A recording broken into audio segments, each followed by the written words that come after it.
Okay, let's be honest. We have all been there. You get that burst of motivation, you buy the new gym membership, and you tell yourself, this time is going to be different. And then, a few weeks later, life just kind of gets in the way. Well, today we are going to break down the actual science of how to build a workout habit that finally sticks. So, what is it? Why is it so incredibly hard to stay consistent? Why do so many of our best-laid fitness plans just fizzle out? It feels like a totally universal struggle, but the answer might not be what you think at all. And this is the absolute core of what we're talking about today. It's not about you failing or not having enough willpower. It's that the plan itself was doomed from the start. Real success doesn't come from just gritting your teeth and pushing harder. It comes from building a smarter system, one that actually works with your brain's natural programming, not against it. And to do that, we're going to follow a really clear blueprint. We'll start with the myth of willpower. Then we'll look at the habit blueprint itself. We'll get into engineering your cues, mastering your response, and sealing the loop. And finally, we'll see how all of this comes together to build your new identity. Okay, first things first. Before we can build a good habit, we have to understand how any habit is formed, whether it's, constantly checking your phone or going for a run every morning. Turns out, it all comes down to a simple but really powerful loop happening inside our brains. So what's so fascinating here is the actual brain science. Our brains are like the ultimate energy savers. When you repeat an action enough times, your brain goes, okay, I see what you're doing, and it offloads that task to a part that runs on total autopilot, the basal ganglia. This is how a workout can eventually feel as automatic and thoughtless as brushing your teeth. And this whole process happens in 4 clear stages. First, there's a cue, which is the trigger. That cue creates a craving, which is the motivation. That craving drives you to a response, the actual action, and that response delivers a reward, the payoff. That reward is what tells your brain, hey, remember this whole loop? Let's do it again. And this is the framework we're going to use to build our workout habit. All right, let's start with step 1, the cue. This is the spark that kicks the whole engine into gear. And the secret here is to stop waiting around for inspiration to magically strike, and instead, to build these triggers right into your everyday life. And this quote just nails it. The people who look like they have superhuman self-discipline, a lot of the time, they don't. What they do have is a well-designed environment that makes the good habits the easiest, most obvious choice. They've just removed all the friction. So, how do we actually do that? Well, it's about creating these obvious, unmissable visual cues.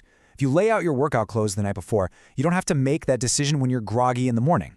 Seeing your running shoes right by the door is a direct prompt to your brain.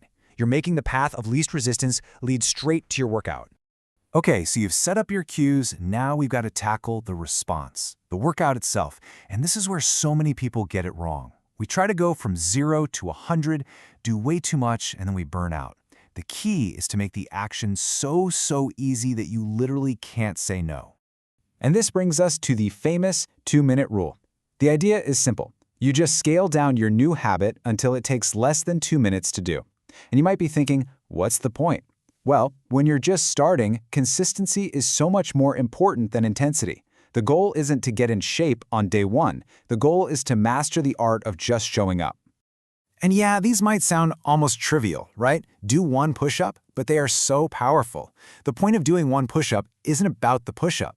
It's about solidifying the habit of getting on the floor to exercise. Once you're down there, hey, you'll probably do a few more. But even if you don't, you didn't break the chain. You showed up. This also requires a huge mindset shift away from outcome goals and toward process goals.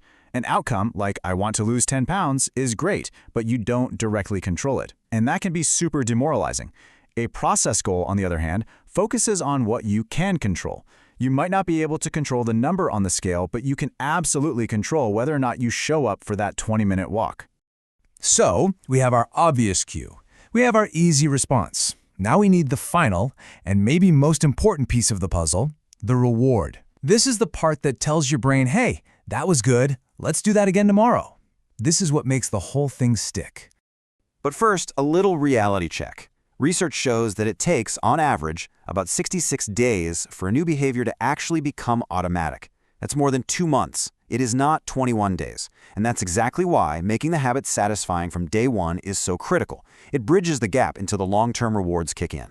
Now here's the thing, not all rewards are created equal. You've got extrinsic rewards, things like losing weight or getting compliments, and those are great for getting you off the couch.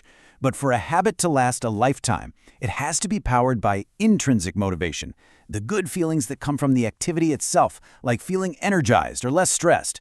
And this table just breaks it down perfectly. You can see that intrinsic rewards have a high impact on sustainability because the activity itself becomes the reward. The same goes for social rewards, like working out with a friend, because that accountability feels good. That's how you build a habit that doesn't just feel like a chore. Okay, we've designed our cues, we've made the response easy, and we've made it satisfying. We've built the machine. But now we get to the final, and honestly, most profound step, turning these actions into a core part of who you actually are. This quote really just gets to the heart of everything. We're not aiming for some dramatic, overnight transformation. We're just building a system of small, daily habits that compound over time into incredible results. Every single tiny workout is like casting a vote for the type of person you want to become. And this right here, this is the ultimate goal. True, lasting behavior change is really identity change. When you start to see yourself as an active person or an athlete, you're no longer fighting with yourself every morning. The behavior just becomes an extension of who you are. That's the end game. So, I'll leave you with this one question. Just forget about the big, scary, intimidating goals for a minute. Based on everything we've just talked about, what is the absolute tiniest, most laughably easy step you can design for yourself today? Because that is where a lifelong habit actually begins.